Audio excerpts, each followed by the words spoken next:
तो चलिए आज फिर से क्वेश्चन करते हैं। इसके पहले हम लोग 90 क्वेश्चन कर चुके हैं। अभी शुरुआत है मेरे चैनल का, तो आपसे प्रार्थना है, आपसे रिक्वेस्ट है कि आप शुरू से वीडियो देखा कीजिए। अगर आपने पीछे वाला वीडियो नहीं देखा है तो पूरा वीडियो जाकर देख लीजिए, बहुत कुछ उसमें मिलेगा आपको। तो चलिए इसमें अब हम लोग आगे बढ़ते हैं, इस क्वेश्चन को करते हैं। दो वंशानुगत रोग है वर्णांधता एवं हीमोफीलिया। हीमोफीलिया के बारे में पिछले वीडियो में आपको बताया गया था कि हीमोफीलिया रोग की शुरुआत एक हेल्डेन नामक वैज्ञानिक का मानना है कि विक्टोरिया से प्रारंभ हुआ था ये। तो चलिए आगे बढ़ते हैं। सर्वप्रथम मनुष्यों में वर्णांधता का वर्णन किया है हेरनर ने 1876 में। एक वर्णांध व्यक्ति में पहचान करने की क्षमता नहीं होती है, हरे एवं लाल रंग की। थायरॉक्सिन हार्मोन स्रावित होता है थायराइड ग्रंथि से। जी हाँ, थायरॉक्सिन हार्मोन जो है ये थायराइड ग्रंथि से स्रावित होता है। और एक बार आपको सभी ग्रंथियों के बारे में अच्छा से जान लेना चाहिए। ग्रंथि के बारे में पिछले वीडियो में भी हम बातचीत किए हैं, उसे जाके आप देख सकते हैं, जिसमें पिट्यूटरी ग्रंथि, पीयूष ग्रंथि के बारे में डिटेल बातचीत है। जठर रस में पाया जाता है हाइड्रोक्लोरिक अम्ल HCl अम्ल, और ये हाइड्रोक्लोरिक अम्ल भी बैक्टीरिया जो कि भोजन के माध्यम से हमारे शरीर में चले गए होते हैं उनको नष्ट करने में सहायक होता है, उनको मारता है और भोजन के पाचन को आसान बनाता है। लाइकेन में परस्पर सहजीवी मौजूद होता है कवक और शैवाल। प्रोटीन का पाचन होता है छोटी आंत में। मनुष्य का पाचन प्रारंभ होता है मुख से। पचे भोजन का अवशोषण होता है छोटी आंत में। छोटी आंत के 3 पार्ट होते हैं। छोटी आंत के तीसरे पार्ट जो कि इलियम होता है, उसके विलाई नामक सेल्स में पचे भोजन का अवशोषण होता है और उसमें बहुत सारी छोटी छोटी शिराएँ पाई जाती हैं, नस पाए जाते हैं, भेंस पाए जाते हैं, जिनके माध्यम से ब्लड में भोजन मिलता है और ब्लड बनता है जाकर, और उसी के माध्यम से सेल्स में जाते हैं। शरीर के हर एक भाग में सेल्स में पहुंचता है भोजन, और भोजन करने के पश्चात ब्लड का बनना शुरू होता है। लार में पाया जाने वाला एंजाइम है टाइलिन। टिबिया नामक हड्डी पाई जाती है टांग में। मानव शरीर का वह अंग जिसमें हड्डियों की संख्या सर्वाधिक होता है वह अंग अंगुली है। भोजन पचाने में सहायक होता है एंजाइम। एंजाइम की रचना होती है अमीनो अम्ल में। पाचन क्रिया में प्रोटीन बदल जाते हैं एमिनो अम्ल में। आहार नाल में स्टार्च के पाचन में अंतिम उत्पाद है माल्टोज। शरीर में अमीनो अम्ल की संख्या होती है 20। शरीर में ऊतकों का निर्माण होता है प्रोटीन से। हड्डियों और दांतों के निर्माण के लिए आवश्यक तत्व है कैल्शियम और फास्फोरस। भोपाल गैस कांड 2-3 दिसंबर 1984 में हुआ था। 2 से 3 दिसंबर रात में 1984 में हुआ था, जिसमें मिथाइल आइसोसाइनाइड गैस का रिसाव हुआ था और कई लोग मर गए थे इस कांड में, भोपाल गैस कांड में। काला हीरा एवं काला शीशा कहते हैं कार्बोनेट एवं ग्रेफाइट को। जीवन रक्षक हार्मोन है एड्रिनल हार्मोन। पौधे का मुख्य प्रकाश संश्लेषी अंगक है पत्तियों का रंग हरा होता है। क्लोरोप्लास्ट यानी हरित लवक, इसी को वर्णक भी बोला जाता है, वर्णक के कारण। पत्तियों का रंग पीला होता है कैरोटीन के निर्माण के कारण। पर्णहरित यानी क्लोरोफिल में उपस्थित धातु है मैग्नीशियम। वायुमंडल में ऑक्सीजन की मात्रा संतुलित होती है प्रकाश संश्लेषण द्वारा। पेड़ व पौधे द्वारा खाना तैयार करने की प्रक्रिया है प्रकाश संश्लेषण, फोटोसिंथेसिस यानी प्रकाश संश्लेषण के माध्यम से ही पौधे अपना भोजन बनाते हैं और पौधे का भोजन बनता है पत्तियों। प्रकाश संश्लेषण के लिए आवश्यक है CO2, H2O, क्लोरोफिल और सूर्य का प्रकाश। यानी कार्बन डाइऑक्साइड, जल, क्लोरोफिल यानी हरित लौह और सूर्य का प्रकाश। कुछ ऐसे पौधे भी हैं जो प्रकाश संश्लेषण नहीं करते हैं। एक होते हैं मृतजीवी पौधे, जैसे गोबर छाता हो गया, ये सड़े गले पदार्थ से अपना भोजन प्राप्त करता है, ये प्रकाश संश्लेषण नहीं करता।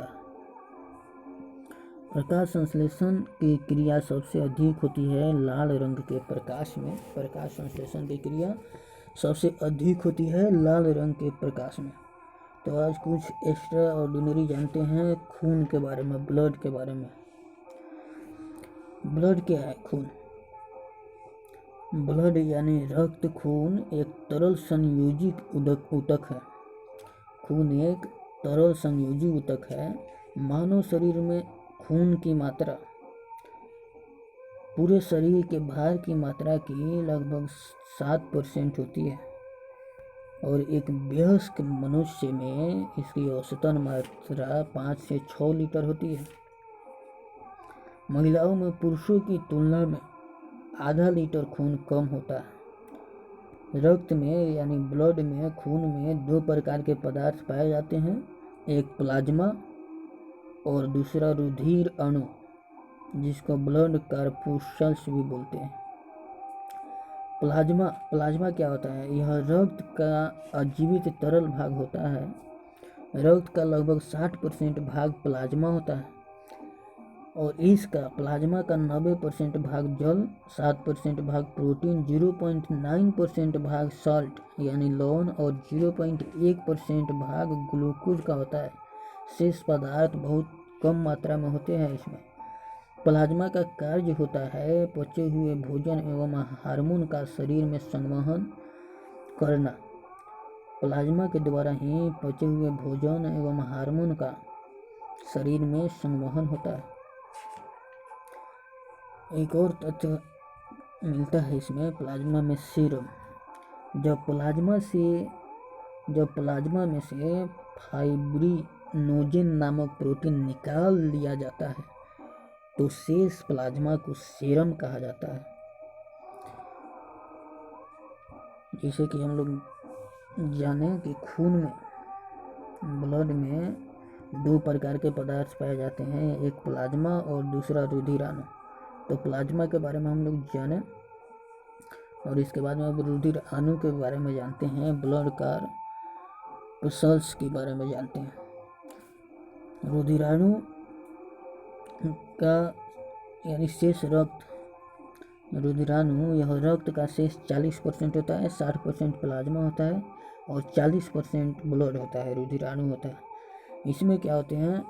रुधिराणु में आरबीसी, रेड ब्लड सेल और डब्ल्यूबीसी और रक्त बिंबाणु, जिनको प्लेटलेट्स भी बोला जाता है, ये तीनों मिलकर रुधिराणु का निर्माण करते हैं। रुधिराणु में होता है RBC, WBC, red blood cell, white blood cell और प्लेटलेट्स, जिसको रक्त बिंबाणु कहते हैं। अब आरबीसी के बारे में जानते हैं। आरबीसी रेड ब्लड सेल यानी लाल रक्त कण। स्तनधारियों के लाल रक्त कण उभय या अवतल होते हैं।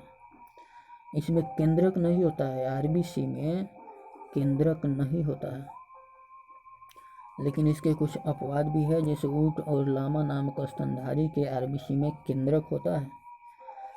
आरबीसी यानी लाल रक्त कण का निर्माण अस्थि मज्जा में होता है। प्रोटीन, आयरन, विटामिन B12 एवं फोलिक अम्ल आरबीसी के निर्माण में सहायक होते हैं। भ्रूण अवस्था में इसका निर्माण यकृत एवं प्लीहा में होता है। इसका जीवन काल होता है 20 से 120 दिन का। आरबीसी का जीवन काल 20 से 120 दिन का होता है। इसकी मृत्यु यकृत और प्लीहा में होती है। लीवर और स्प्लीन में इसकी मृत्यु होती है। इसीलिए यकृत और प्लीहा को आरबीसी का कब्रगाह कहा जाता है, आरबीसी का कब्र कहा जाता है। आरबीसी में यानी रेड ब्लड सेल्स में हीमोग्लोबिन होता है। हीम नामक रंजक से बना होता है ये, और इसी के कारण यह लाल होता है।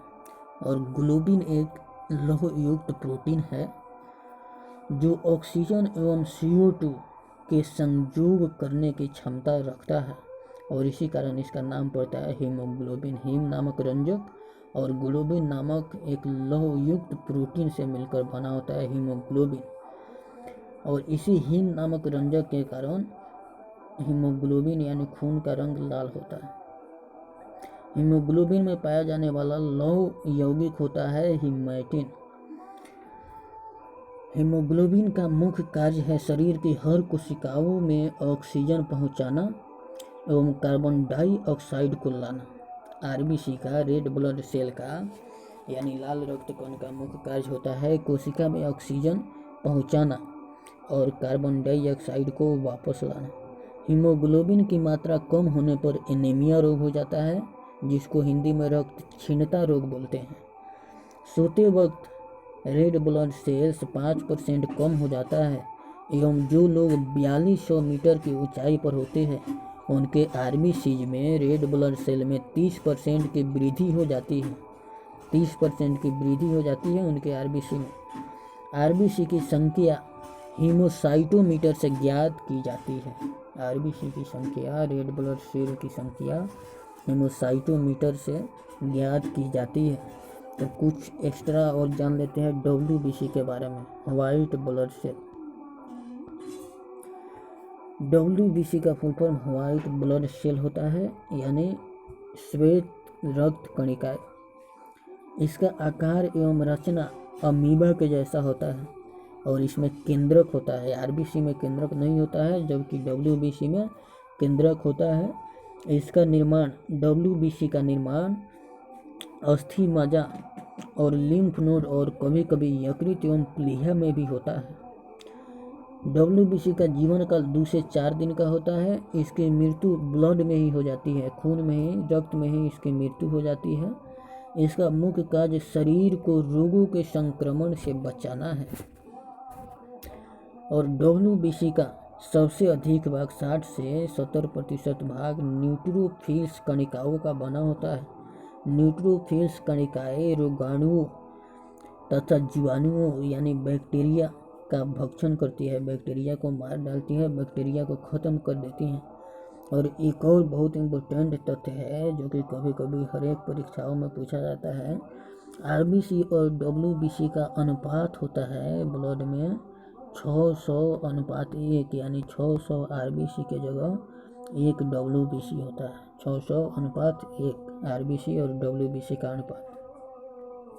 तो लास्ट टर्म प्लेटलेट्स के बारे में जान लेते हैं, रक्त बिंदु के बारे में। यह केवल मनुष्य, प्लेटलेट्स केवल मनुष्य एवं अन्य स्तनधारियों के रक्त में पाया जाता है। इसमें भी केंद्रक नहीं होता, प्लेटलेट्स में केंद्रक नहीं होता है। इसका निर्माण अस्थि मज्जा में होता है। इसका जीवन काल 3 से 5 दिन का होता है और इसकी मृत्यु प्लीहा स्प्लीन में हो जाती है। प्लीहा को ही अंग्रेजी में स्प्लीन बोलते हैं। इसका मुख्य कार्य रक्त का थक्का बनाने का होता है और डेंगू ज्वर के कारण मानव शरीर में प्लेटलेट्स की कमी हो जाती है। थैंक्स, देखते रहिए और वीडियो और भी बहुत सारे क्वेश्चन।